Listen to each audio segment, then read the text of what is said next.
মহারাজ বুঝতে পারলাম গীতা পড়তে হবে আমাদের আজকের আলোচনায়।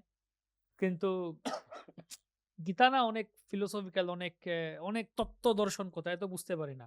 যদি সরল ভাষায় অতুল কৃষ্ণ ডুবে আমাদের কয়েকটা কথা বলেন যে গীতা আসলে কি বলে, কি করতে বলা হয়েছে?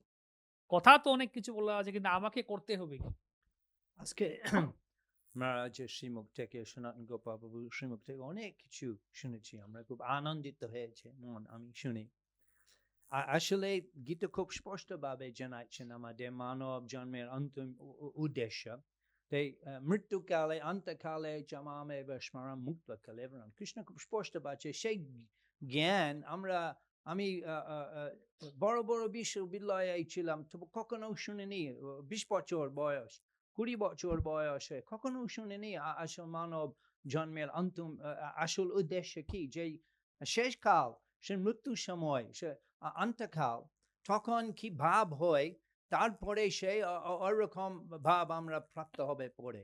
এতে এমন গুরুত্বপূর্ণ কথা, এবং মানব জন্ম হচ্ছে আমরা প্রস্তুত হতে সেই অন্তিম কালের জন্য, যেভাবে আমরা পরীক্ষা ঠিকভাবে পাস হতে পারবো। এবং কিভাবে করা যায়, কৃষ্ণ বলছেন যে অন্তকালে চামাম এব স্মরণ, যারা আমাকে স্মরণ করেন অন্তিম কাল, তারা আমার ধাম প্রাপ্তি লাভ হবে, এবং তখন থেকে চিন্ময় ধামে প্রবেশ করে তখন আর কোনো চিন্তা হবে না। সেই লাভ আমাদের চেষ্টা করতে হবে, এবং গীতা খুব স্পষ্ট হবে। আসলে গীতা এটা সমস্ত মানুষের জন্য, এটা বড় বড় বিজ্ঞানী পণ্ডিতদের জন্য না। সেই জন্য কুরুক্ষেত্রে যুদ্ধের সময়, এবং অর্জুন একজন গৃহস্থ, চারজন স্ত্রী, অনাকাশ থেকে শ্রীকৃষ্ণ খুব স্পষ্টভাবে জেনেছেন মানব জন্মের আসল উদ্দেশ্য কি।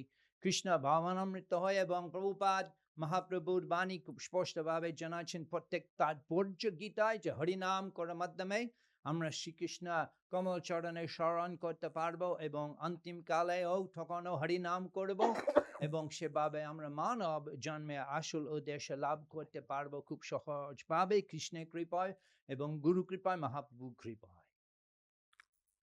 হরি বল! সরল কথায় প্রভু বলে দিয়েছেন।